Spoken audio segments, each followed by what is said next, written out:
ਨਿਰਭਉ ਨਿਰਵੈਰ ਅਕਾਲ ਮੂਰਤ ਅਜੂਨੀ ਸੈਭੰ ਗੁਰ ਪ੍ਰਸਾਦਿ ਜਪੁ। ਆਦਿ ਸਚ ਜੁਗਾਦਿ ਸਚ ਹੈ ਭੀ ਸਚ ਨਾਨਕ ਹੋਸੀ ਭੀ ਸਚ। ਗੁਰੂ ਨਾਨਕ ਅੰਗਦ ਗੁਰੂ ਅਮਰਦਾਸ ਪਦ ਬੰਦ ਰਾਮਦਾਸ ਅਰਜਨ ਗੁਰੂ ਬਰ ਸ੍ਰੀ ਹਰਿ ਗੋਬਿੰਦ। ਹਰਿ ਰਾਏ ਹਰਿ ਕ੍ਰਿਸ਼ਨ ਗੁਰ ਤੇਗ ਬਹਾਦਰ ਚੰਦ। ਦਸਵੇਂ ਗੋਬਿੰਦ ਸਿੰਘ ਗੁਰੂ ਨਮੋ ਚਰਨ ਅਰਵਿੰਦ। ਜਿਸਮਹਿ ਅੰਮ੍ਰਿਤ ਗਿਆਨ ਹੈ ਮਾਨਕ ਭਗਤ ਬੈਰਾਗ। ਗੁਰੂ ਗ੍ਰੰਥ ਸਾਹਿਬ ਅਗਦ ਬੰਦੋਂ ਕਰ ਅਨੁਰਾਗ। ਸ੍ਰੀ ਗੁਰੂ ਸ਼ਬਦ ਕਮਾਏ ਜਿਨ ਜੀਤੇ ਪੰਚ ਵਿਕਾਰ। ਤਿਨ ਸੰਤਨ ਕੋ ਬੰਦਨਾ ਸਿਰ ਚਰਨਨ ਪਰ ਧਾਰ। ਹੋ ਕੂਚਰੈ ਸ਼ਾਸਤਰ ਖਟ ਪਿੰਗ ਗਰਿਨ ਚੜ ਜਾਏ। ਅੰਧ ਲਖੈ ਬਦਰੋ ਸੁਣੈ ਜੋ ਕਾਲ ਕਿਰਪਾ ਕਰਾਏ। ਕਾਮ ਬੁੱਧ ਪ੍ਰਭ ਤੁਝ ਹਮਾਰੇ ਵਰਣ ਸਕੈ ਮਹਿਮਾ ਜੋ ਤਿਹਾਰੀ। ਹਮ ਨਾ ਸਗਤ ਕਰ ਸਿਫਤ ਤੁਮਾਰੀ ਆਪ ਲਿਖੋ ਤੁਮ ਕਥਾ ਸੁਧਾਰੀ। ਵਾਹਿਗੁਰੂ ਜੀ ਕਾ ਖਾਲਸਾ ਵਾਹਿਗੁਰੂ ਜੀ ਕੀ ਫਤਿਹ। ਪਰਮ ਸਤਿਕਾਰਯੋਗ ਗੁਰੂ ਸਰੂਪ ਗੁਰੂ ਖਾਲਸਾ ਸਤ ਸੰਗਤ ਜੀਓ। ਆਪ ਸਰਬੱਤ ਸੰਗਤਾਂ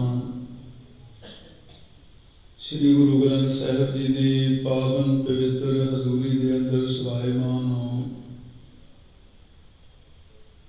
ਉਸ ਸਥਾਨ ਦੇ ਨਜ਼ਦੀਕ ਗੁਰਮਤਿ ਵਿਦਿਆਲਾ ਜਥਾ ਰੰਧਾਵਾ ਦੇ ਅਸਥਾਨ ਤੇ ਜੋ ਪਰਮ ਪੂਜਨੀਕ ਮਾਤਾ ਗੁਜਰ ਕੌਰ ਜੀ ਅਮਰ ਸ਼ਹੀਦ ਬਾਬਾ ਜ਼ੋਰਾਵਰ ਸਿੰਘ ਸਾਹਿਬ ਤੇ ਅਮਰ ਸ਼ਹੀਦ ਬਾਬਾ ਫਤਿਹ ਸਿੰਘ ਸਾਹਿਬ, ਉਹਨਾਂ ਦੇ ਪਾਵਨ ਸਥਾਨ ਸੰਸਕਾਰ ਸਥਾਨ ਗੁਰਦੁਆਰਾ ਜੋਤੀ ਸਰੂਪ ਦੇ ਨਜ਼ਦੀਕ ਹਰ ਮਸਿਆ ਦਾ ਦੀਵਾਨ ਸਜਦਾ ਹੈ। ਸੰਗਤਾਂ ਦੀਵਾਨ ਦੇ ਵਿੱਚ ਆ ਕੇ ਲਾਭ ਉਠਾਉਂਦੀਆਂ ਨੇ। ਵਿਦਵਾਨ ਹਾਜ਼ਰੀ ਭਰ ਲੈਂਦੇ ਹੈ। ਜੋ ਦਾਸ ਨੂੰ ਹੁਕਮ ਹੁੰਦਾ ਹੈ ਜੋ ਗੁਲਾਬ ਹੈ ਤਿਉ ਬੋਲ ਹੈ ਸੁਆਮੀ ਕੁਦਰਤ ਕਵਨ ਹਮਾਰੀ। ਤੋ ਅੱਜ ਦਾ ਜਿਹੜਾ ਇਹ ਸਮਾਗਮ ਹੈ ਇਹ ਕੋਈ ਸਾਧਾਰਨ ਸਮਾਗਮ ਨਹੀਂ। ਅੱਜ ਦੀ ਇਕੱਤਰਤਾ ਤਾਂ ਵਿਦਵਾਨਾਂ ਦੀ ਇਕੱਤਰਤਾ ਹੈ। ਬੜੇ ਬੜੇ ਕਰਨੀ ਕਮਾਈ ਵਾਲੇ ਤੁਹਾਡੇ ਵਿੱਚ ਇੱਕ ਇੱਕ ਗੁਰਸਿੱਖ ਉਹ ਬੈਠੇ ਹੈ ਜਿਨ੍ਹਾਂ ਦੇ ਦਰਸ਼ਨਾਂ ਦਾ ਹੀ ਬਹੁਤ ਵੱਡਾ ਲਾਭ ਹੈ। ਇਸ ਕਰਕੇ ਆਪ ਜੀ ਨੇ ਭਾਈ ਦਰਸ਼ਨ ਸਿੰਘ ਜੀ ਦੇ ਕੋਲੋਂ ਜਥੇਦਾਰ ਸਾਹਿਬ, ਕਿਉਂਕਿ ਮੈਂ ਕਈ ਮਹੀਨੇ ਇੱਥੋਂ ਵਿਦਿਆਲੇ ਤੋਂ ਗੈਰ ਹਾਜ਼ਰ ਰਹਿਣਾ, ਮੇਰੀ ਗੈਰ ਹਾਜ਼ਰੀ ਦੇ ਵਿੱਚ ਇਹੀ ਹੁਣ ਪੜ੍ਹਾਉਂਦੇ ਹੈ ਜਥੇ ਦੇ ਵਿੱਚ ਭਾਈ ਦਰਸ਼ਨ ਸਿੰਘ ਜੀ। ਕਥਾ ਦੀ ਹਾਜ਼ਰੀ ਜਦੋਂ ਹੁੰਦੀ ਹੈ ਉਹਦੇ ਵਿੱਚ ਪਾਠ ਵੀ ਇਹੀ ਬੋਲਦੇ ਆ। ਉਹਨਾਂ ਤੋਂ ਬਾਅਦ ਸ਼੍ਰੋਮਣੀ ਗੁਰਦੁਆਰਾ ਪ੍ਰਬੰਧਕ ਕਮੇਟੀ ਦੇ ਮੈਂਬਰ ਗਿਆਨੀ ਗੁਰਪ੍ਰੀਤ ਸਿੰਘ ਜੀ ਨੇ ਤੁਹਾਨੂੰ ਦੱਸੀ ਦਿੱਤਾ ਹੈ। ਉਹ ਮੈਨੂੰ ਇਸ ਗੱਲੋਂ ਰੋਕਦੇ ਸੀ, ਕਹਿੰਦੇ ਜੀ ਤੁਸੀਂ ਇਹਨੂੰ ਹਾਲੇ ਨਾ। ਮੈਂ ਕਿਹਾ ਭਾਈ ਲੋਕਾਂ 'ਚ ਇਹ ਗੱਲ ਚੱਲ ਚੁੱਕੀ ਹੈ, ਹੁਣ ਤੱਕ ਤਾਂ ਇਹ ਕਹਿੰਦੇ ਰਹੇ ਹੈ ਵੀ ਅਜੇ ਛਪ ਰਹੀ ਹੈ। ਜਦੋਂ ਹੁਣ ਛਪ ਹੀ ਗਿਆ ਹੁਣ ਕੀ ਤਾਂ ਫਿਰ ਦੇ ਕਿਉਂ ਨਹੀਂ ਰਹੇ। ਇਸ ਲਈ ਮੇਰੇ ਲਈ ਔਖੀ ਬਾਤ ਹੈ। ਇਹਦਾ ਖਿਆਲ ਸੀ ਵੀ ਜਿਵੇਂ ਸੰਗਤ ਦੀ ਇਕੱਤਰਤਾ ਇੱਥੇ ਸਾਲ ਬਾਅਦ ਗੁਰੂ ਗੋਬਿੰਦ ਸਿੰਘ ਸਾਹਿਬ ਦਾ ਜੋਤੀ ਜੋਤ ਸਮਾਉਣ ਦਾ ਦਿਹਾੜਾ ਹੁੰਦਾ ਹੈ, ਉਹ ਵੱਡੇ ਪੱਧਰ 'ਤੇ ਹੁੰਦਾ। ਉਹ ਸਾਡਾ ਇਸ ਜਦੋਂ ਪਟਿਆਲਾ ਰੰਧਾਵੇ ਸੀ ਉੱਥੇ ਵੀ ਇਹ ਮੁੱਖ ਸਾਡਾ ਸਾਲ ਦਾ ਇਕੱਤਰਤਾ ਦਾ ਸੰਗਤਾਂ ਦਾ ਉਹ ਦਿਨ ਹੈ। ਉੱਥੇ ਬੇਅੰਤ ਸੰਗਤਾਂ ਆਉਂਦੀਆਂ, ਮਹਾਂਪੁਰਸ਼ ਹੁੰਦੇ ਆ। ਇਹਨਾਂ ਦਾ ਖਿਆਲ ਸੀ ਵੀ ਉਸ ਵੱਡੇ ਇਕੱਠ ਦੇ ਵਿੱਚ ਇਹਦਾ ਪ੍ਰਕਾਸ਼ਨ ਕੀਤਾ ਜਾਏ, ਇਹ ਸਮਾਰੋਹ ਦੇ ਨਾਲ ਬਣਾਇਆ। ਹੁਣ ਵੀ ਉਹਨਾਂ ਨੇ ਇਹ ਕਿਹਾ ਵੀ ਅਸੀਂ ਕਿਉਂਕਿ ਇਹ ਯਤਨ ਕੀਤਾ, ਉਹ ਤਕਰੀਬਨ ਸਾਰੇ ਜਿਹੜਾ ਮੀਡੀਆ ਉਹ ਦਿੱਲੀ ਤਿੰਨਾਂ ਹੀ ਥਾਵਾਂ 'ਤੇ ਵੰਡਿਆ ਹੋਇਆ। ਕਿਸਾਨਾਂ ਦੀਆਂ ਖਬਰਾਂ ਲਈ ਉਹ ਹਰ ਵਕਤ ਉੱਤੇ 24 ਘੰਟੇ। ਤੇ ਮੀਡੀਆ ਵਾਲੇ ਵੀ ਕੁਝ ਮਹਿਸੂਸ ਕਰਦੇ ਸੀ ਜਿਹੜੇ ਸੰਬੰਧ ਰੱਖਦੇ ਆ ਇਹਨਾਂ ਦੇ ਨਾਲ ਵੀ ਅਸੀਂ ਆਉਣਾ ਚਾਹੁੰਦੇ ਸੀ, ਪਰ ਆ ਗਏ ਸੀ। ਮੈਂ ਕਿਹਾ ਵੀ ਗੱਲ ਇਹ ਹੈ ਕਿ ਨਾ ਮੀਡੀਆ ਦੀ ਗੱਲ ਹੈ, ਇਹਦੀ ਕੋਈ ਪਬਲਿਸਿਟੀ ਨਹੀਂ ਕਰਨ ਵਾਸਤੇ ਆਪਾਂ ਨੇ ਕਰਨਾ। ਆਪਾਂ ਤਾਂ ਗਿਆਨੀ ਸਿੰਘਾਂ ਨੂੰ ਸਤਿਕਾਰ ਵਾਸਤੇ ਪੋਥੀਆਂ ਉਹਨਾਂ ਨੂੰ ਅਰਪਣ ਕਰਨਾ। ਔਰ ਇਹਦੇ ਵਿੱਚ ਇੱਕ ਗੱਲ ਧਿਆਨ ਵਿੱਚ ਰੱਖੀ ਜਾਏ, ਇਹ ਵਿਦਵਾਨਾਂ ਵਾਸਤੇ ਨਹੀਂ ਹੈ, ਇਹ ਤਾਂ ਭਾਈ ਵਿਦਿਆਰਥੀਆਂ ਵਾਸਤੇ। ਗਿਆਨੀ ਤਾਂ ਪਹਿਲੇ ਹੀ ਹੈ, ਉਹਨਾਂ ਨੂੰ ਤਾਂ ਸਿਰਮਰ ਬੇਨਤੀ ਹੈ ਵੀ ਤੁਸੀਂ ਜਿਹੜੀ ਵੀ ਤਰੁਟੀ ਇਹਦੇ ਵਿੱਚ ਦੇਖੋਗੇ, ਜਿਹੜੀ ਗੱਲ ਤੁਹਾਡੇ ਕੰਮ ਦੀ ਲੱਗੀ ਤੁਹਾਨੂੰ ਉਹ ਸਾਂਭ ਲਿਓ, ਬਾਕੀ ਉਹਦੇ 'ਚ ਤੁਸੀਂ ਨੋਟ ਕਰਦੇ ਜਾਓ। ਇਹ ਕਈ ਥਾਂ 'ਤੇ ਹੁਣ ਪਾਠਾਂ ਦੇ ਭੇਦ ਹਨ, ਹੁਣ ਮੈਂ ਸਾਰਿਆਂ ਗ੍ਰੰਥਾਂ ਦੇ ਪਾਠਾਂ ਦੇ ਭੇਦ ਕਹਾਂ ਉਹ ਫਿਰ ਗੱਲ ਲੰਮੀ ਹੁੰਦੀ ਹੈ। ਬਹੁਤ ਮਿਹਨਤ ਹੋਈ ਹੈ ਕਿਉਂਕਿ ਪਾਠ ਹੀ ਨਹੀਂ ਮਿਲਦੇ, ਇਸ ਕਰਕੇ ਵੀ ਇਹ ਬੜੀ ਇੱਕ ਸਮੱਸਿਆ ਸੀ। ਮੈਨੂੰ ਤਾਂ ਇਹ ਲੱਗਿਆ ਵੀ ਸ਼੍ਰੀ ਗੁਰੂ ਗ੍ਰੰਥ ਸਾਹਿਬ ਦੇ ਸਪੀਕ ਦੇ ਵਿੱਚ ਕਮ ਸੇ ਕਮ ਤੇ ਸਾਨੂੰ ਸੌਖਾ ਸੀ, ਸਾਡੇ ਵੱਡਿਆਂ ਨੇ ਕੀਤਾ ਹੀ ਪਿਆ ਉਹ ਸਾਰਾ। ਦਮਦਮਾ ਸਾਹਿਬ ਦੇ ਪਾਠ ਨਾਲ ਮਹਾਂਪੁਰਖ ਦੱਸਦੇ ਆ, ਕਰਤਾਰਪੁਰ ਸਾਹਿਬ ਦੇ ਪਾਠ ਦੱਸਦੇ ਆ, ਉਹਦੇ ਤੇ ਕੋਈ ਬਹੁਤੀ ਖੇਚਲ ਨਹੀਂ ਸਾਨੂੰ ਕਰਨੀ ਪਈ। ਉਹਨਾਂ ਦੇ ਅੰਮ੍ਰਿਤ ਵਚਨ ਜਿਹੜੇ ਸੀ, ਜਦੋਂ ਗੁਰਬਾਣੀ ਅਰਥ ਭੰਡਾਰ ਤਿਆਰ ਕਰਨਾ ਸੀ, ਭਾਈ ਚਮਕੌਰ ਸਿੰਘ ਜੀ ਖੇੜੀ ਦੇ ਸੀ, ਪਹਿਲਾਂ ਉਹਨਾਂ ਨੂੰ ਟੇਪ ਦਾ ਉਤਾਰਾ ਕਰਨ ਵਾਸਤੇ ਲਾਇਆ। 50 ਅੰਗ ਉਹਨਾਂ ਨੇ ਕਰਕੇ ਮੇਰੇ ਕੋਲ ਭੇਜੇ। ਜਦੋਂ ਅਸੀਂ ਮਹਾਂਪੁਰਖਾਂ ਦੀ ਟੇਪ ਸੁਣੀ ਤੇ ਉਹ ਉੱਥੇ ਕੁਝ ਹੋਰ ਲਿਖਿਆ ਹੋਇਆ ਤੇ ਸੰਤ ਕੁਝ ਹੋਰ ਬੋਲਦੇ ਨੇ। ਫਿਰ ਉਹਨੂੰ ਪੁੱਛਿਆ ਵੀ ਭਾਈ ਇਹ ਕਿਆ ਬਾਤ ਹੈ, ਤੂੰ ਸੰਤਾਂ ਕੁਝ ਹੋਰ ਕਹਿੰਦੇ, ਤੂੰ ਕੋਲੋਂ ਗੱਲਾਂ ਕਿਉਂ ਲਿਖਤੀਆਂ? ਕਹਿੰਦਾ ਜੀ ਸੰਤਾਂ ਦੇ ਬੋਲਣ ਤੋਂ ਪਹਿਲਾਂ ਹੀ ਮੈਨੂੰ ਪਤਾ ਲੱਗ ਜਾਂਦਾ ਵੀ ਹੁਣ ਕੀ ਕਹਿੰਦੇ, ਇਸ ਕਰਕੇ ਮੈਂ ਲਿਖਦੀ ਹਾਂ। ਫਿਰ ਉਹਨੂੰ ਮੱਥਾ ਟੇਕਿਆ ਵੀ ਭਾਈ ਕੋਈ ਨਹੀਂ। ਫਿਰ ਅਕੈਡਮੀ ਦੇ ਵਿੱਚ ਲਗਾਤਾਰ 10 ਸਾਲ ਪਹਿਲਾਂ ਤਾਂ ਟੇਪ ਦਾ ਹੀ ਉਤਾਰਾ ਹੁੰਦਾ ਸੀ, ਇਹ ਕੋਈ ਸੌਖਾ ਜਿਹਾ ਕੰਮ ਸੀ। ਇੱਕ ਤਾਂ ਸਾਡੇ ਕੋਲ ਜੋ ਮਹਾਂਪੁਰਖਾਂ ਦਾ ਬੋਲਿਆ ਹੋਇਆ, ਜਿਹਦੇ ਵਿੱਚ ਕੋਈ ਸ਼ਬਦ ਹੋਰ ਮਿਕਸ ਨਹੀਂ ਹੈ, ਚਾਹੇ 4 ਵਾਰ ਬੋਲੀਏ 4 ਵਾਰ ਲਿਖਿਆ। ਹਦਾਇਤ ਸੀ ਵੀ ਤੁਸੀਂ ਕੋਲੋਂ ਸਿਆਰੀ ਵਾਰੇ ਨਹੀਂ। ਮੈਂ ਆਪਣੇ ਮਹਾਂਪੁਰਖਾਂ ਦੇ ਉਸ ਆਵਾਜ਼ ਨੂੰ ਲਿਖਤ ਰੂਪ ਦੇ ਉਵੇਂ ਜਿਉਂਦੀ ਰੱਖਣੀ ਚਾਹੁੰਦਾ ਜਿਵੇਂ ਆਵਾਜ਼ ਟੇਪ ਦੇ ਵਿੱਚ ਹੈ। ਵੀ ਟੇਪ ਮੱਧਮ ਹੋ ਰਹੀ ਹੈ, ਉਹਦੇ 'ਤੇ ਬਹੁਤ ਟਾਈਮ ਲੱਗਿਆ। ਤੇ ਹੁਣ ਉਹ ਲਿਖਤ ਪ੍ਰੂਫ ਹੈ, ਠੀਕ ਹੈ ਵੀ ਬਹੁਤ ਪੋਥੀਆਂ ਬਣ ਗਈਆਂ, ਲਾਇਬ੍ਰੇਰੀ ਭਰੀ ਪਈ ਹੈ ਪੋਥੀਆਂ ਦੇ ਨਾਲ ਜਿਹੜੇ ਮਹਾਂਪੁਰਖਾਂ ਦੇ ਬੋਲਿਆ।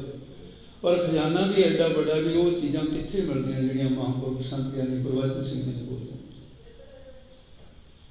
ਇਹ ਦਾਸ ਜਦੋਂ ਮਹਾਂਪੁਰਖਾਂ ਦੇ ਕੋਲ ਸੰਤ ਗਿਆਨੀ ਮਹਾਂਪੁਰਖ ਜਿਹੜੇ ਰਕਬੇ ਵਾਲੇ, ਵਿਦਿਆ ਉਸਤਾਦ ਦਾ ਨਾਮ ਲੈਣਾ ਵੀ ਔਖਾ ਹੁੰਦਾ ਥੋੜ੍ਹਾ ਜਿਹਾ, ਸੰਤ ਗਿਆਨੀ ਇੰਦਰਜੀਤ ਸਿੰਘ ਜਦੋਂ ਮੈਨੂੰ ਪੜ੍ਹਾਉਂਦੇ ਸੀ, ਉਹਨਾਂ ਦਾ ਤਰੀਕਾ ਮੈਨੂੰ ਲੱਗਦਾ ਵੀ ਸੰਪਰਦਾ ਦੇ ਵਿੱਚ ਸੰਤ ਗਿਆਨੀ ਮੋਹਨ ਸਿੰਘ ਜੀ ਤੋਂ ਬਾਅਦ ਉਹ ਪਹਿਲੇ ਸਾਡੇ ਟਕਸਾਲ ਦੇ ਕਹੇ ਜੋ ਸਫਲ ਅਧਿਆਪਕ ਨੇ। ਐਕਣ ਨਿਸ਼ਚੇ ਨਾਲ ਕੋਈ ਨਹੀਂ ਕਹਿੰਦਾ ਗਿਆਨੀ, ਉਹ ਕਹਿੰਦੇ ਸੀ ਮੇਰੀ ਜ਼ਿੰਮੇਵਾਰੀ ਹੈ ਤੇਰੇ ਦਿਮਾਗ 'ਚ ਅੱਖਰ ਆਉਣੇ ਕਿਵੇਂ, ਤੇਰੀ ਨਹੀਂ। ਇਹ ਵੱਡੀ ਗੱਲ। ਤੁਰੇ ਜਾਂਦੇ ਆ ਤਾਂ ਵੀ ਕੋਈ ਨਾ ਕੋਈ ਕਵਿਤ ਕੰਠ ਕਰਾਉਣੇ ਵੀ ਆਹ ਫਲਾਣੇ ਥਾਂ ਕੰਮ ਲਿਆ ਕੋਈ ਫਲਾਣੇ। ਮੈਂ ਉਹ ਪੜ੍ਹਦਾ ਗਿਆ, ਪੜ੍ਹਨ ਦੇ ਨਾਲ ਮੈਂ ਨੋਟ ਕਰਦਾ ਗਿਆ, ਉਹਦੇ ਉੱਤੇ ਪੋਥੀ ਦੇ ਉੱਤੇ ਨੋਟ ਕਰ ਲੈਣੇ, ਕਾਪੀ 'ਚ ਲਿਖ ਲੈਣੇ, ਕਾਪੀ ਬਣਾਈ। ਤੇ ਸੰਤ ਕਹਿੰਦੇ ਹਿਰਦੇ ਹੀ ਲਿਖ ਲਿਓ। ਮੈਂ ਕਿਹਾ ਜੀ ਹਿਰਦਾ ਤੁਹਾਡੇ ਵਰਗਾ ਨਹੀਂ ਹੈ, ਇਹ ਤਾਂ ਲਿਖ ਕੇ ਚੱਲੂਗਾ। ਫਿਰ ਇਹ ਗਿਆਨੀ ਗੁਰਮੇਲ ਸਿੰਘ ਜੀ ਬੈਠੇ ਨੇ, ਜਥੇਦਾਰ ਜੀ ਨੇ ਕਿਹਾ ਪੁਰਾਣੇ ਵਿਦਿਆਰਥੀਆਂ ਚੋਂ ਨੇ। ਚਲੀ ਵਾਹਿਗੁਰੂ ਜੀ ਕੀ ਫਤਿਹ। ਸਤਿਕਾਰਯੋਗ ਗਿਆਨੀ ਰਾਜਿੰਦਰ ਸਿੰਘ ਜੀ, ਜਿਨ੍ਹਾਂ ਦੀ ਰਸਨਾ ਤੋਂ ਆਪ ਜੀ ਵਿਚਾਰਾਂ ਸਰਵਣ ਕਰ ਰਹੇ ਸੀ, ਚੱਲਦਾ ਹੋਇਆ ਪ੍ਰਕਰਨ ਸੀ। ਕਿਉਂਕਿ ਅੱਜ ਜਿਹੜਾ ਸਮਾਗਮ ਹੈ, ਮਹਾਂਪੁਰਖਾਂ ਵੱਲੋਂ ਆਪਾਂ ਕਹਿ ਦਈਏ ਵੀ ਗ੍ਰੰਥ ਰਿਲੀਜ਼ ਕਰਨਾ, ਪੰਜ ਗ੍ਰੰਥਾਵਲੀ ਜੀ ਦਾ ਟਾਈਟਲ ਰੱਖਿਆ ਹੈ। ਸਾਰਬਤਾਵਲੀ ਭਾਵ ਸਿਮਰਤ ਅਧਿਆਤਮ ਪ੍ਰਕਾਸ਼ ਚਣਾਕਾ, ਇਸੇ ਤਰ੍ਹਾਂ ਵਿਚਾਰ ਬਣਾ। ਇਹ ਪੰਜ ਗ੍ਰੰਥਾਂ ਨੂੰ ਇੱਕ ਥਾਂ ਇਕੱਤਰ ਕੀਤਾ ਹੈ ਤੇ ਸੰਗਤਾਂ ਦੇ ਭੇਟ ਕਰਨਾ ਹੈ। ਇਹ ਕੋਈ ਪਹਿਲਾ ਸਮਾਂ ਨਹੀਂ ਜਾਂ ਪਹਿਲਾ ਗ੍ਰੰਥ ਨਹੀਂ, ਜੋ ਮਹਾਂਪੁਰਖਾਂ ਦੇ ਉਪਰਾਲੇ ਸਦਕਾ ਸੰਗਤਾਂ ਤੱਕ ਪਹੁੰਚ ਰਿਹਾ ਹੈ। ਗਿਆਨੀ ਜੀ ਗੱਲ ਕਰ ਰਹੇ ਸੀ ਸ਼ਬਦ ਦੀ, ਵਿਚਾਰ ਦੀ। ਗੁਰਬਾਣੀ ਨੂੰ ਵਿਚਾਰਨ ਵਾਸਤੇ ਵਿਦਵਤਾ ਦੀ ਵੀ ਸਾਨੂੰ ਲੋੜ ਹੁੰਦੀ ਹੈ। ਇਹ ਨਹੀਂ ਕਿ ਵਿਦਵਤਾ ਚਾਹੀਦੀ ਨਹੀਂ, ਪਰ ਵਿਦਵਤਾ ਤੋਂ ਵੀ ਇੱਕ ਅਗਲੀ ਗੱਲ ਹੈ, ਉਹ ਹੈ ਅਨੁਭਵ। ਵਿਦਵਾਨ ਲੋਕਾਂ ਨੇ ਵੀ ਬਹੁਤ ਕੁਝ ਗੁਰਬਾਣੀ ਤੇ ਲਿਖਿਆ ਹੈ, ਜਪਿਆ ਹੈ। ਮੁਬਾਰਕ ਹੈ ਹਰ ਇੱਕ ਦੀ ਖੋਜ, ਆਪਣੀ ਸਮਝ, ਆਪਣਾ ਵਿਚਾਰ। ਪਰ ਜਦੋਂ ਗੱਲ ਅਨੁਭਵ ਵਿੱਚ ਜਾਂਦੀ ਹੈ, ਅਨੁਭਵ ਕੇਵਲ ਗ੍ਰੰਥਾਂ ਦੇ ਅਧਿਐਨ ਨਾਲ ਜਾਂ ਅੱਖਰੀ ਅਧਿਐਨ ਨਾਲ ਪ੍ਰਾਪਤ ਨਹੀਂ ਹੁੰਦਾ। ਅਨੁਭਵ ਇੱਕੋ ਚੀਜ਼ ਹੈ, ਜਦੋਂ ਬੰਦਾ ਉਸ ਮਾਰਗ ਤੇ ਆਪ ਚੱਲੇ ਜਾਂ ਉਸ ਦੁਨੀਆ ਵਿੱਚ ਆਪ ਵਿਚਰੇ, ਉਹਦੇ ਵਿੱਚੋਂ ਕੁਝ ਵੀ ਪ੍ਰਾਪਤ ਹੋਇਆ, ਸਮਝ ਆਈ, ਫੀਲਿੰਗ ਆਈ, ਉਹਨੂੰ ਅਨੁਭਵ ਕਹਿੰਦਾ। ਜਿਵੇਂ ਆਪਾਂ ਸਧਾਰਨ ਜੀ ਉਦਾਹਰਨ ਲੈ ਲਈਏ, ਆਪਾਂ ਕਿਸੇ ਥਾਂ ਬਾਰੇ, ਕਿਸੇ ਸ਼ਹਿਰ ਬਾਰੇ, ਕਿਸੇ ਦੇਸ਼ ਬਾਰੇ ਬਹੁਤ ਕੁਝ ਪੜ੍ਹ ਲਈਏ। ਵਾਹਿਗੁਰੂ ਜੀ ਕੀ ਫਤਿਹ। ਪਰਮ ਸਨਮਾਨ ਸਤਿਕਾਰਯੋਗ ਜੁਗੋ ਜੁਗ ਟਲ ਗੁਰ ਸ਼ਬਦ ਅਵਤਾਰ ਸਤਿਗੁਰੂ ਚਵਰ ਛਤਰ ਤਖਤ ਦੇ ਮਾਲਕ, ਧੰਨ ਧੰਨ ਸ੍ਰੀ ਗੁਰੂ ਗ੍ਰੰਥ ਸਾਹਿਬ ਮਹਾਰਾਜ ਸੱਚੇ ਪਾਤਸ਼ਾਹ ਜੀ ਦੀ ਪਾਵਨ ਪਵਿੱਤਰ ਹਜ਼ੂਰੀ 'ਚ ਸ੍ਰੀਮਾਨ ਸੰਤ ਬਾਬਾ ਹਰੀ ਸਿੰਘ ਜੀ ਰੰਧਾਵੇ ਵਾਲੇ ਮਹਾਂਪੁਰਖਾਂ ਦੇ ਉਦਮ ਸਦਕਾ ਸਮੁੱਚੇ ਗੁਰੂ ਖਾਲਸਾ ਪੰਥ ਤੇ ਗੁਰੂ ਗ੍ਰੰਥ ਸਾਹਿਬ ਜੀ ਮਹਾਰਾਜ ਦੇ ਨਾ ਮਹਾਨ ਪਰਉਪਕਾਰੀ ਕਾਰਜਾਂ ਨੂੰ ਸਮਰਪਿਤ ਇਸ ਸਮਾਗਮ ਵਿੱਚ ਆਪਾਂ ਜਿੰਨੇ ਵੀ ਗਿਆਨੀ ਗੁਣਵਾਨ ਗੁਰੂ ਪਿਆਰੀਆਂ ਬਖਸ਼ੀਆਂ ਰੂਹਾਂ ਵਾਲੇ, ਉਹ ਚੇਚੇ ਤੌਰ ਤੇ ਬਾਬਾ ਜੀ ਵੱਲੋਂ ਸੱਦੇ ਤੇ ਜੋ ਅਕਾਲ ਪੁਰਖ ਵਾਹਿਗੁਰੂ ਜੀ ਵੱਲੋਂ ਉਹਨਾਂ ਨੂੰ ਬਖਸ਼ਿਸ਼ ਹੋਈ ਹੈ, ਉਹਨਾਂ ਗ੍ਰੰਥਾਵਲੀ ਨੂੰ ਤਰਤੀਬ ਦਿੱਤੀ ਹੈ। ਸਤਿਗੁਰਾਂ ਦੀ ਕਿਰਪਾ ਬਖਸ਼ਿਸ਼, ਦੋ ਸ਼ਬਦ ਆਪਾਂ ਅਕਸਰ ਪੜ੍ਹਦੇ ਹਾਂ, ਪਾਠ ਪੜ੍ਹੇ ਔਰ ਵੇਦ ਵਿਚਾਰੇ ਔਰ ਨਿਵਲ ਭੁੰਗਮ ਸਾਧੇ। ਦੂਸਰਾ ਸ਼ਬਦ ਆਪਾਂ ਪੜ੍ਹਦੇ ਹਾਂ, ਕਿਆ ਪੜ੍ਹੀਐ, ਕਿਆ ਗੁਣੀਆਂ, ਕਿਆ ਬਿਆਨ ਕੁਰਾਨਾ ਸੁਣੀਐ। ਇਹ ਦੋਨੋਂ ਪਾਵਨ ਬਚਨ ਹਜ਼ੂਰ ਜੀ ਦੇ ਸਾਨੂੰ ਕਿਰਪਾ ਕਰਦੇ ਆ ਵੀ ਜੇ ਪੜ੍ਹਨਾ ਤਾਂ ਕੁਝ ਪੜ੍ਹੋ, ਜੇ ਸੁਣਨਾ ਤਾਂ ਕੁਝ ਸੁਣੋ, ਜੇ ਵਿਚਾਰਨਾ ਤਾਂ ਐਵੇਂ ਵਿਚਾਰੋ। ਇਹਨੂੰ ਕਹਿੰਦੇ ਨੇ ਆਨੰਦ ਦੀ ਅਵਸਥਾ। ਭਾਵੇਂ ਤਥਾ ਕਥਿਤ ਚੱਲੇ ਆਉਂਦੇ ਪਰੰਪਰਾਗਤ ਰਵਾਇਤੀ ਗ੍ਰੰਥਾਂ ਦਾ ਬੜਾ ਹਵਾਲਾ ਜ਼ਿਕਰ ਹੁੰਦਾ, ਪਰ ਸਾਡਾ ਦੁਨੀਆ ਭਰ ਦੇ ਭਾਵੇਂ ਕੁਰਾਨ ਮਜੀਦ, ਅੰਜੀਲ, ਤੌਰਾਤ, ਜੰਬੂਰ, ਚਾਰੇ ਵੇਦ, ਰਿਗਵੇਦ, ਸਾਮਵੇਦ, ਅਥਰਵਣਵੇਦ, ਜਬਰਵੇਦ, ਸਾਰੇ ਵੇਦਾਂ ਨੂੰ ਈਵਨ ਦੈਨ ਕੇ 18 ਪੁਰਾਣਾ 27 ਸਮਿਰਤੀਆਂ, ਜਿੰਨੇ ਵੀ ਦੁਨੀਆ ਭਰ ਦੇ ਆਪੋ ਆਪਣੇ ਧਰਮਾਂ ਵਜਵਾਂ ਦੇ ਰਸਮੀ ਤੇ ਰਵਾਇਤੀ ਪੋਥੀਆਂ ਪੁਸਤਕਾਂ ਨੇ, ਪਰ ਜੋ ਗੁਰੂ ਗ੍ਰੰਥ ਸਾਹਿਬ ਸੱਚੇ ਪਾਤਸ਼ਾਹ ਜੀ ਦੇ ਪਾਠ ਪੜ੍ਹਨ, ਸੁਣਨ ਤੇ ਵਿਚਾਰ ਨਾਲ ਸੰਬੰਧਿਤ ਵਿਚਾਰ ਹੈ, ਇਹ ਦੁਨੀਆ ਤੋਂ ਵੱਖਰਾ ਹੀ ਇਲਹਾਮ ਹੈ ਅਕਾਲ ਪੁਰਖ ਵਾਹਿਗੁਰੂ ਜੀ ਦਾ, ਜੋ ਸਤਿਗੁਰੂ ਸਾਹਿਬਾਨਾਂ ਦੇ ਹਿਰਦੇ 'ਚ ਅਵਤਰ ਹੋਇਆ। ਭਗਤ ਸਾਹਿਬਾਨਾਂ ਨੂੰ ਸਤਿਗੁਰਾਂ ਨੇ ਕਲਾ ਵਿੱਚ ਲੈ ਕੇ ਆਪਣੇ ਵਰਗਾ ਬਣਾ ਕੇ ਆਪਣੀ ਮਹਾਨ ਸ਼ਕਤੀ, ਜੋ ਦੁਨੀਆ ਵਿੱਚ ਜੁਗੋ ਜੁਗ ਟਲ ਪਦਵੀ ਦੇ ਸਰੂਪ 'ਚ ਆਪਾਂ ਰੋਜ਼ ਦਰਸ਼ਨ ਦੀਦਾਰ ਕਰਦੇ ਹਾਂ, ਇਹ ਸਤਿਗੁਰਾਂ ਨੂੰ, ਕਿਉਂਕਿ ਮਹਾਨ ਹੈ ਸਤਿਗੁਰੂ, ਮਹਾਨ ਸਤਿਗੁਰੂ ਵਿੱਚ ਕਿੰਨੇ ਗੁਣ ਨੇ, ਉਹ ਆਪਾਂ ਬਾਬਾ ਜੀ ਵੱਲੋਂ ਪਹਿਲਾਂ ਅਨੇਕ ਗ੍ਰੰਥਾਂ ਦੁਆਰਾ, ਗੁਰਵਾਕ ਜਾਣਨ ਦੁਆਰਾ ਸ਼ੁਰੂ 'ਚ, ਉਸ ਤੋਂ ਬਾਅਦ ਫਿਰ ਸਤਿਗੁਰਾਂ ਦੀ ਪਾਵਨ ਗੁਰਬਾਣੀ ਦਾ ਸਟੀਕ, ਹੋਰ ਕਿੰਨੀਆਂ ਸਮੇਂ ਅਨੁਸਾਰ ਸਿੱਖ ਪੰਥ ਦੀ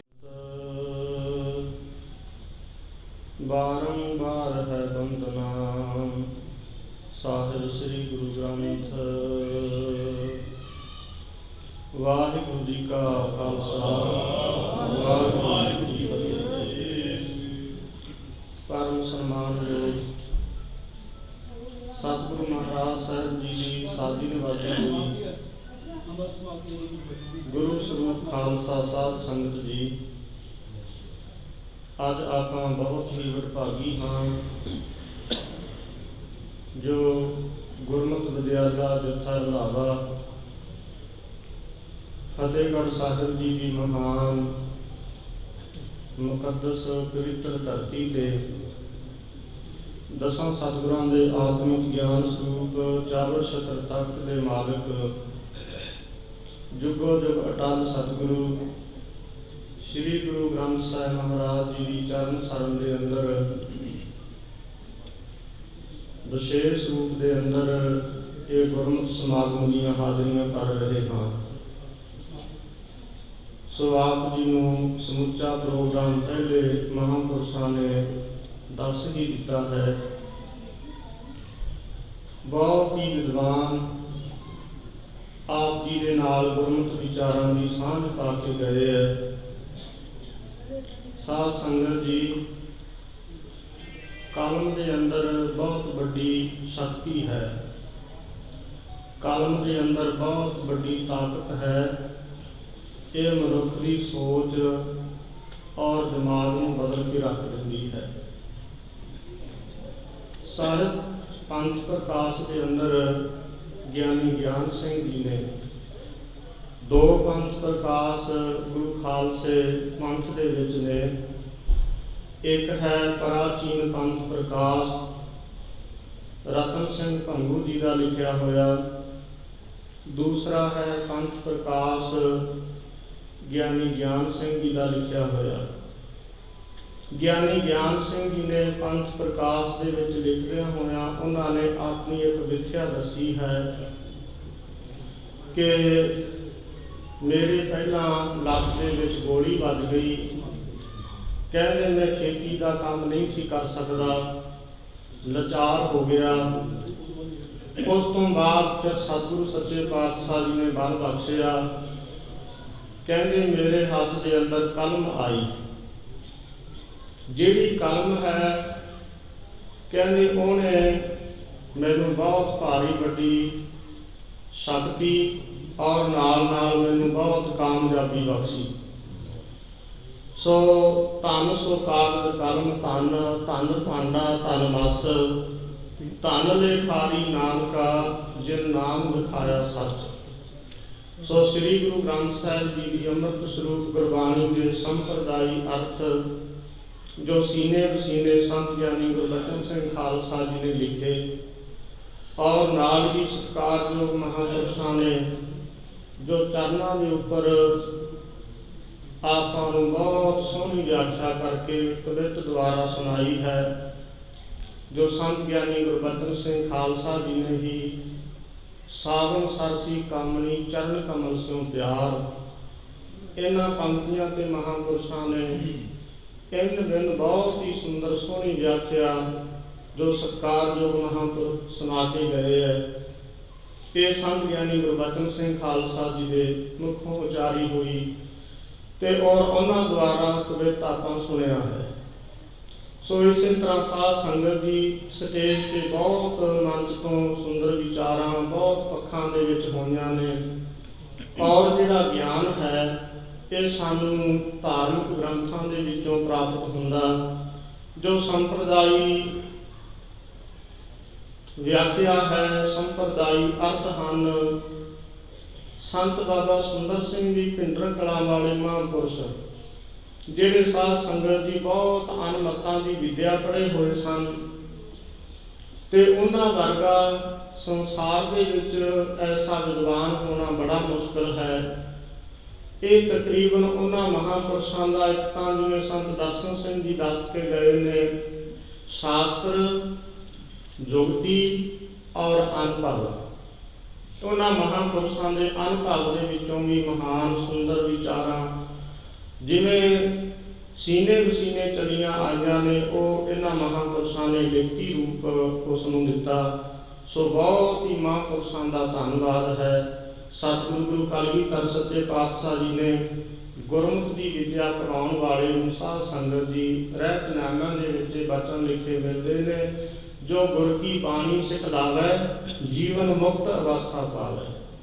ਸੋ ਇਹੋ ਜੀ ਮਹਾਨ ਵਿਦਿਆ ਮਹਾਂਪੁਰਸ਼ ਬੜੀ ਖੁੱਲ੍ਹ ਦਿਲੀ ਦੇ ਨਾਲ ਵਰਤਾ ਰਹੇ ਨੇ। ਸਤਿਗੁਰੂ ਜੀ ਦੇ ਚਰਨਾਂ ਵਿੱਚ ਇਹੋ ਅਰਦਾਸ ਹੈ ਕਿ ਸਤਿਗੁਰੂ ਕਿਰਪਾ ਕਰਕੇ ਸਤਿਕਾਰਯੋਗ ਮਹਾਂਪੁਰਖ ਸੰਤ ਗਿਆਨੀ ਹਰੀ ਸਿੰਘ ਜੀ ਨੂੰ ਸਿਹਤ ਜਾਬੀ ਬਖਸ਼ ਕੇ ਉਹ ਮਹਾਨ ਗੁਰਮਤਿ ਦਾ ਪ੍ਰਚਾਰ ਅਤੇ ਮਹਾਨ ਗੁਰਮਤਿ ਦੇ ਪੰਥ ਦੇ ਅੰਦਰ ਮਹਾਨ ਅਰਦਾਸ ਹੋਏਗੀ। ਤੇ ਅਗਲਾ ਜੋ ਪ੍ਰੋਗਰਾਮ ਹੈ, ਜਿਸ ਤਰ੍ਹਾਂ ਜੋ ਗ੍ਰੰਥ ਹਨ, ਗ੍ਰੰਥ ਸਤਨਾਮ ਕਰਤਾ ਪੁਰਖ ਨਿਰਭਉ ਨਿਰਵੈਰ ਅਕਾਲ ਮੂਰਤ ਅਜੂਨੀ ਸੈਭੰ ਗੁਰ ਪ੍ਰਸਾਦ ਜਪ ਆਦ ਸਚ ਜੁਗਾਦ ਸਚ ਹੈ ਭੀ ਸਚ ਨਾਨਕ ਹੋਸੀ ਭੀ ਸਚ। ਪਰਮ ਸਨਮਾਨਯੋਗ ਗੁਰੂ ਕੀ ਖਾਲਸਾ ਸਾਧ ਸੰਗਤ ਜੀਓ, ਵਾਹਿਗੁਰੂ ਜੀ ਕਾ ਖਾਲਸਾ ਵਾਹਿਗੁਰੂ ਜੀ ਕੀ ਫਤਿਹ। ਗੁਰੂ ਮਹਾਰਾਜ ਸਾਹਿਬ ਜੀ ਦੀ ਕਿਰਪਾ ਨਾਲ ਆਪ ਸਮੂਹ ਸਿੱਖ ਸੰਗਤਾਂ ਲੰਮੇਰੇ ਸਮੇਂ ਤੋਂ ਇਸ ਸਮਾਗਮ ਵਿੱਚ ਹਾਜ਼ਰੀ ਭਰ ਰਹੇ ਹੋ। ਸਤਿਕਾਰਯੋਗ ਗਿਆਨੀ ਹਰੀ ਸਿੰਘ ਰੰਧਾਵਾ ਜੀ, ਜਿਨ੍ਹਾਂ ਨੇ ਸਤਿਪੁਰਸ਼ਾਂ ਦੀ ਸੰਗਤ ਕਰਦਿਆਂ ਬ੍ਰਹਮ ਵਿਦਿਆ ਪ੍ਰਾਪਤ ਕੀਤੀ। ਵਿਦਿਆ ਵਿਚਾਰੀ ਤਾਂ ਪਰਉਪਕਾਰੀ। ਉਸ ਸਮੇਂ ਨੂੰ ਵਿਦਿਆਰਥੀ ਕਾਲ ਨੂੰ ਆਪਣੇ ਸਰੀਰ 'ਤੇ ਹੰਢਾਇਆ ਔਰ ਅੱਗੇ ਯਤਨ ਕੀਤਾ ਕਿ ਵਿਦਿਆਰਥੀਆਂ ਨੂੰ ਵਿਦਿਆ ਕਿਸ ਢੰਗ ਨਾਲ ਪੜ੍ਹਾਈ ਜਾਵੇ ਕਿ ਉਹ ਵਿਦਿਆਰਥੀਆਂ ਦੇ ਤਾਈਂ ਸੁੱਖ ਸਹੂਲਤਾਂ ਪ੍ਰਾਪਤ ਹੁੰਦੀਆਂ ਰਹਿਣ। ਜਿਵੇਂ ਸਕੂਲਾਂ ਕਾਲਜਾਂ ਦੇ ਵਿੱਚ ਵਿਦਿਆ ਪੜ੍ਹਾਈ ਜਾਂਦੀ ਹੈ, ਉਹ ਲੇਕਿਨ ਇੱਕ ਵਿਦਿਆਰਥੀ ਉਦੋਂ ਪੜ੍ਹਦਾ ਹੈ, ਉਹਨਾਂ ਤੋਂ ਕੋਈ ਬਹੁਤਾ ਲਾਹਾ ਨਹੀਂ ਪ੍ਰਾਪਤ ਕਰ ਸਕਦਾ। ਅਤੇ ਗੁਰੂ ਘਰ ਦੇ ਵਿੱਚ ਇੱਕ ਵਿਸ਼ੇਸ਼ਤਾ ਹੈ ਅਤੇ ਵਿਦਿਆ ਪੜ੍ਹਾਈ ਜਾਂਦੀ ਹੈ। ਕਥਾ ਕੀਰਤਨ ਫ੍ਰੀ ਦੇ ਵਿੱਚ ਸੇਵਾਵਾਂ ਕੀਤੀ ਜਾਂਦੀਆਂ ਹਨ ਅਤੇ ਸੰਗਤ ਦੇ ਵਿੱਚ ਸੰਗਤ ਕਾ ਗੁਣ ਬਹੁਤ ਅਧਿਕਾਈ ਪੜ੍ਹ ਸੂਆ ਗਣਤ ਉਧਾਰੇ। ਜਿਹੜੇ ਹੋਰ ਸੰਗਤ ਕਰਨ ਵਾਲੇ ਗੁਰੂ ਮਾਈ ਭਾਈ ਜਾਨ ਹਨ, ਭਾਵੇਂ ਉਹ ਵਿਦਿਆ ਨਹੀਂ ਵੀ ਪੜ੍ਹੇ ਜਾਂ ਉਹਨਾਂ ਕੋਲ ਸਰੀਰਕ ਸਾਧਨ ਨਹੀਂ ਹਨ, ਅਤੇ ਉਹਨਾਂ ਦੇ ਤਾਈਂ ਵੀ ਇਹ ਗੁਰੂ ਕੀ ਜਿਹੜੀ ਵਿਦਿਆ ਸੁਖੈਨ ਤਰੀਕੇ ਨਾਲ ਗਿਆਨ ਪ੍ਰਾਪਤ ਹੋ ਜਾਂਦਾ ਹੈ। ਰਿਤੇ ਗਿਆਨਾਨਾ ਮੁਕਤੀ ਸਤਵਾਦ ਸੰਜਾਏ ਤੇ ਗਿਆਨਮ। ਜੇ ਵਿਦਿਆ ਦੇ ਕਈ ਅਧਿਕਾਰੀ ਲਿਖੇ ਹਨ, ਜੈਸਾ ਕਿ ਉਹਨਾਂ ਕੋਲ ਗ੍ਰੰਥ ਆਪਣਾ ਹੋਵੇ, ਅਵਰ ਸਹਾਈ ਹੋਰ ਨਾਲ ਪੜ੍ਹਨ ਵਾਲੇ ਹੋਣ। ਉਹ ਲਿਖੇ ਹੈ ਸਮੇਂ ਦੇ ਅਨੁਸਾਰ। ਹੁਣ ਕੋਈ ਸਮਾਂ ਵੀ ਐਸਾ ਹੈ, ਵਿਦਿਆ ਦਾ ਢੰਗ ਤਰੀਕਾ ਵੀ ਬਦਲ ਗਿਆ ਹੈ। ਸੋ ਸਤਿਕਾਰਯੋਗ ਗਿਆਨੀ ਹਰੀ ਸਿੰਘ ਜੀ ਰੰਧਾਵਾ, ਇਹਨਾਂ ਦੇ ਹੋਰ ਮੈਨੂੰ ਹੁਣ ਪਤਾ ਲੱਗਿਆ 4 ਭਰਾ ਹਨ, ਲੇਕਿਨ ਸੰਗਤ ਕਰਕੇ ਸਤਿਪੁਰਸ਼ਾਂ ਦੀ ਪਰਉਪਕਾਰ ਕਰਕੇ ਇਹਨਾਂ ਦਾ ਜਿਹੜਾ ਨਾਮ ਹੈ ਉਹ ਜਗ ਦੇ ਵਿੱਚ ਵਿਖਿਆਤ ਹੈ। ਔਰ ਆਉਣ ਵਾਲੇ ਸਮੇਂ ਵਿੱਚ ਵੀ ਜੋ ਇਹ ਸੇਵਾਵਾਂ ਕਰ ਰਹੇ ਹਨ, ਉਹਨਾਂ ਤੋਂ ਸਿੱਖ ਸੰਗਤਾਂ ਲਾਹਾ ਪ੍ਰਾਪਤ ਕਰਨਗੀਆਂ। ਇਹਨਾਂ ਨੇ ਹੁਕਮ ਕੀਤਾ ਸੀ, ਅਸੀਂ ਭਿੰਡਰ ਕਲਾਂ ਤੋਂ ਸਤਿਕਾਰਯੋਗ ਸ਼੍ਰੀਮਾਨ ਗਿਆਨੀ ਮਹਾਰਾਜ ਗੁਰੂ ਸਿੰਘ ਜੀ, ਉਹਨਾਂ ਦੀ ਆਗਿਆ ਦੇ ਨਾਲ ਮੇਰੇ ਸਤਿਕਾਰਯੋਗ ਬਾਬਾ ਨਰਿੰਜਨ ਸਿੰਘ ਜੀ ਖੰਨਾ, ਸਤਿਕਾਰਯੋਗ ਬਾਬਾ ਦਰਸ਼ਨ ਸਿੰਘ ਜੀ, ਹੋਰ ਸਮੂਹ ਸੰਗਤ ਨੇ ਹਾਜ਼ਰੀ ਭਰੀ ਹੈ। ਅਤੇ ਸਾਰਿਆਂ ਨੂੰ ਦਾਸ ਦੇ ਫਤਿਹ ਪ੍ਰਵਾਨ ਹੋਵੇ। ਵਾਹਿਗੁਰੂ ਜੀ ਕਾ ਖਾਲਸਾ ਵਾਹਿਗੁਰੂ ਜੀ ਕੀ ਫਤਿਹ।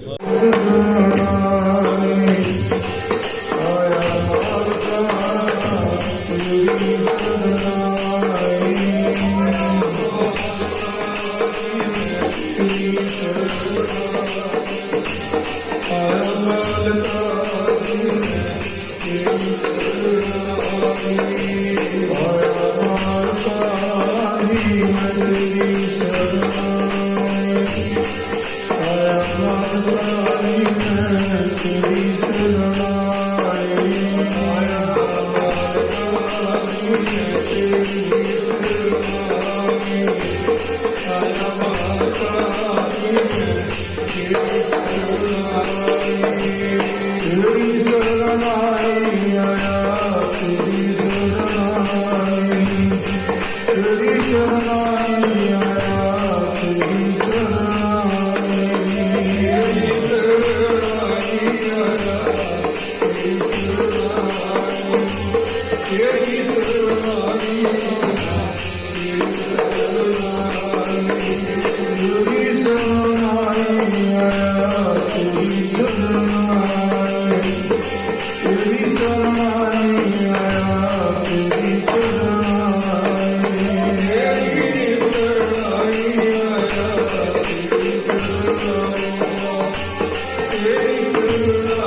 ਸਤਿ ਸ੍ਰੀ ਅਕਾਲ ਜੀ, ਤੁਸੀਂ ਦੇਖ ਰਹੇ ਹੋ ਸ਼ਾਨ-ਏ ਵਿਰਾਸਤ ਟੀਵੀ। ਮੈਂ ਕੁਲਵਿੰਦਰ ਰਸੂਲਪੁਰ। ਸਾਡੇ ਨਾਲ ਸੰਤ ਬਾਬਾ ਹਰੀ ਸਿੰਘ ਰੰਧਾਵੇ ਵਾਲੇ ਹਨ, ਉਹਨਾਂ ਨਾਲ ਆਪਾਂ ਗੱਲ ਕਰਦੇ ਹਾਂ।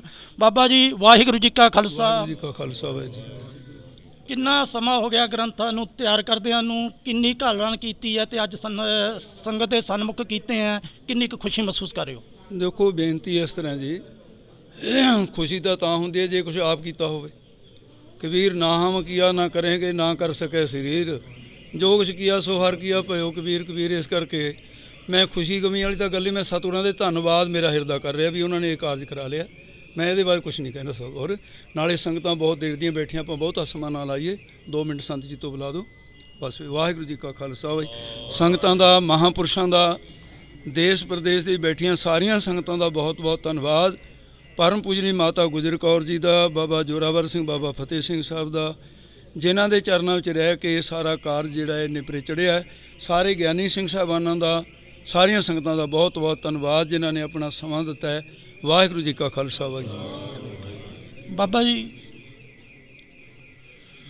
ਅੱਜ ਜਿਹੜਾ ਇਹ ਕਾਰਜ ਜਥਾ ਰੰਧਾਵਾ ਦੇ ਸਥਾਨ ਤੇ ਜੋ ਗ੍ਰੰਥ ਸੰਗਤਾਂ ਦੇ ਸਪੁਰਦ ਕੀਤਾ, ਪ੍ਰਕਾਸ਼ਨ ਹੋਇਆ, ਪਹਿਲਾਂ ਤਾਂ ਮੈਂ ਜਥੇ ਨੂੰ, ਮਹਾਂਪੁਰਖਾਂ ਨੂੰ ਇਸ ਗੱਲ ਦੀ ਵਧਾਈ ਦਿੰਦਾ। ਦੂਸਰੀ, ਇਹ ਵਿਦਿਆਰਥੀਆਂ ਦੀ ਚਿਰੋਕਣੀ ਮੰਗ ਸੀ, ਇਹਦੀ ਬਹੁਤ ਲੋੜ ਸੀ ਪੰਥ ਦੇ ਅੰਦਰ, ਕਿਉਂਕਿ ਬਾਕੀ ਸਟੀਕ ਸਾਨੂੰ ਉਪਲਬਧ ਹੋ ਜਾਂਦੇ ਨੇ, ਪਰ ਇਹਨਾਂ ਗ੍ਰੰਥਾਂ ਦਾ ਅਜੇ ਤੱਕ ਸਟੀਕ ਕੋਈ ਨਹੀਂ ਸੀ ਤਿਆਰ ਹੋਇਆ। ਮੇਰੇ ਕੋਲੋਂ ਵੀ ਵਿਦਿਆਰਥੀ ਕਈ ਵਾਰੀ ਮੰਗਦੇ ਸੀ ਵੀ ਸਾਨੂੰ ਸਟੀਕ ਚਾਹੀਦਾ, ਪਰ ਅਜੇ ਤੱਕ ਛਪਿਆ ਨਹੀਂ ਸੀ। ਇਸ ਲਈ ਇਹ ਬਹੁਤ ਹੀ ਚੰਗਾ ਵਧੀਆ ਕਾਰਜ ਹੈ। ਸਟੇਜ ਦੇ ਕਲਮ ਦੇ ਧਨੀ ਸਤਿਕਾਰਯੋਗ ਸੰਤ ਗਿਆਨੀ ਹਰੀ ਸਿੰਘ ਰੰਧਾਵੇ ਵਾਲਿਆਂ ਨੂੰ ਇਸ ਗੱਲ ਦੀ ਵਧਾਈ ਮੈਂ ਮੁੜ ਕੇ ਫੇਰ ਦਿੰਦਾ। ਧੰਨਵਾਦ। ਵਾਹਿਗੁਰੂ ਜੀ ਕਾ ਖਾਲਸਾ, ਵਾਹਿਗੁਰੂ ਜੀ ਕੀ ਫਤਿਹ। ਕੈਮਰਾਮੈਨ ਅਮਰਤਪਾਲ ਦੇ ਨਾਲ ਮੈਂ ਕੁਲਵਿੰਦਰ ਰਸੂਲਪੁਰ, ਸ਼ਾਨ-ਏ ਵਿਰਾਸਤ ਟੀਵੀ ਦੇ ਲਈ।